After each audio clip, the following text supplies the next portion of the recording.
இந்த தேர்தல் களத்திலே ஒரு துரோக கூட்டம் ஒரு துரோகியும் வேட்பாளர்களை போட்டு தேர்தலில் நிற்கிறார்கள். அந்த துரோகி யார் என்று சொன்னால், என் வயிற்றில் பிறந்த அன்புமணி செய்த, எனக்கு செய்த, என்னுடைய கட்சிக்கு செய்த துரோகங்களை வரிசைப்படுத்தினால் மணிக்கணக்கிலே சொல்ல முடியும். பார்வையாளர் நீங்கள் பார்க்கும்போது அல்லது கேட்கும்போது ஆச்சரியப்படுவீர்கள். இப்படி ஒரு மகனா? நான் மக்களுக்கு சொல்லுவேன், இந்த துரோக கூட்டத்துக்கு நீங்கள் வாக்களிக்காதீர்கள். ஏனென்றால் இவர்களுடைய நோக்கமே மக்களுக்கு சேவை செய்வதல்ல. அதிகாரம் கையிலே வரும்போது பணம் பண்ணுவது தான் இவர்களுடைய வேலை. அதனாலே தயவு செய்து இவர்கள் நிற்கின்ற 18 தொகுதி என்று நினைக்கிறேன், அந்த தொகுதியில் நிற்கிறவர்களுக்கு அந்த துரோக கூட்டத்திற்கு வாக்களிக்காதீர்கள். அந்த 18 தொகுதியில் நிற்கிற வேட்பாளர்கள் எல்லாம் நான் வளர்த்த பிள்ளை தான், என்னிடம் பாடம் கற்றவர்கள் தான், என்னிடம் பயின்றவர்கள் தான். ஆனால் இன்று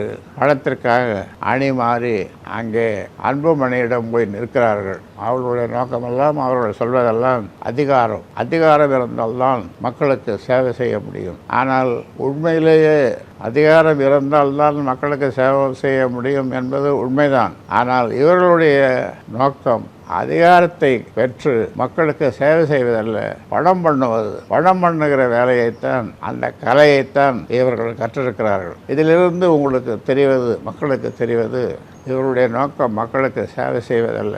அதனாலே தான் இவர் வீட்டிலேயே படுத்துக்கொண்டு தன்னுடைய மனைவியை தேர்தலில், அது நாடாளுமன்ற தேர்தலாக இருந்தாலும் சட்டமன்ற தேர்தலாக இருந்தாலும் தன் மனைவியை நிற்க வைக்கிறார். இவர் நேராக களம் காண வேண்டியது தானே. பாராளுமன்றத்திலேயும் நாடாளுமன்றத்திலேயும் இவர் சில நாட்கள் தான் அங்கு சென்றார். ரொம்ப குறைவு, இந்தியாவிலேயே ரொம்ப குறைவாக இந்த இரு அவைகளுக்கும் சென்றது இவர் தான். இந்த மாதிரியான பயிற்சியை நான் கொடுக்கவில்லை. நான் கொடுத்த பயிற்சி மக்களுக்கான பிரச்சனைகள் ஏராளமாக இருக்கின்றன. அந்த பிரச்சனைகளை நாடாளுமன்றத்திலோ அல்லது சட்டமன்றத்திலோ பேச வேண்டும், வெளிக்கொண்டு வர வேண்டும் என்பதுதான். நேர்மாறாக டெல்லிக்கு போனால்தானே பேசுவதற்கு, போகாமல் இங்கே இருந்து கொண்டு இந்த ஆள் பிடிக்க வேலை, அப்பனுக்கு பங்கு வைத்த சொப்பன் என்று சொல்லுவார்கள். எனக்கு உழவு பார்த்த பிள்ளை என்று சொல்லுவதற்கு எனக்கு வெட்கமாக இருக்கிறது.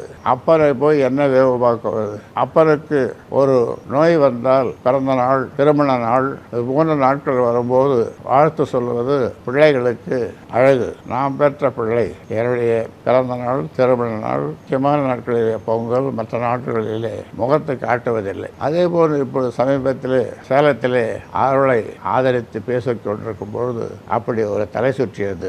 ஆம்புலன்ஸில் சென்னை அப்போலோ மருத்துவமனைக்கு கொண்டு சென்றார்கள். நிறைய பேர் கண் கலங்கினார்கள், நிறைய பேர் அழுதார்கள், நிறைய பேர் வந்து பார்த்தார்கள்.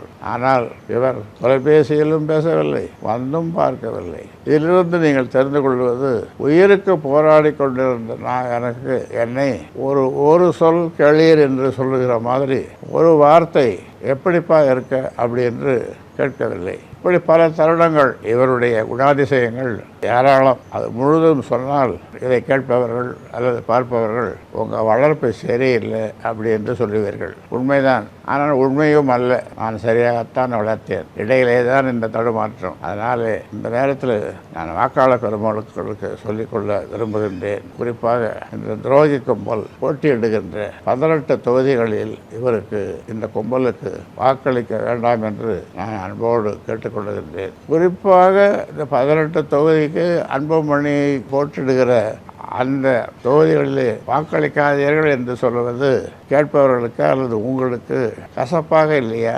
இந்த கும்பல், நான் இதை சொல்லுகிறேன் என்று சொன்னால், வாக்களிக்கக்கூடாது என்று சொல்கிறேன் என்று சொன்னால், அதிலும் குறிப்பாக இந்த 18 தொகுதிகளிலே இந்த கும்பல் போட்டியிடுகிற தொகுதிகளிலே வாக்களிக்கக்கூடாது என்று சொல்கிறேன் என்று சொன்னால், இவர்கள் முதலிலே சட்டமன்றத்திற்கு செல்லும் போது சென்று அங்கே எதையும் இவர்கள் செய்ய போவதில்லை. பணம் பண்ணுகிற வித்தையை எங்கே கற்றுக் கொடுக்கிறார்கள், எங்கே சொல்லுகிறார்கள், எங்கே பாட சொல்லுகிறார்கள், அந்த வேலையைத்தான் அவர்கள் செய்வார்கள். மக்களை பற்றி கவலைப்பட மாட்டார்கள். ஏனென்றால் அவருடைய துரோகி கும்பலுடைய தலைவர் அந்த வித்தையை இவர்களுக்கு சொல்லிக் கொடுத்திருக்கிறார். வாக்காளர் பெருமக்களே, நல்லவர்களை தேர்ந்தெடுங்கள், உங்களுக்கு சேவை செய்கிறவர்களை தேர்ந்தெடுங்கள் என்று உங்களை அன்போடு விரும்பி வேண்டி கேட்டுக்கொள்கின்றேன்.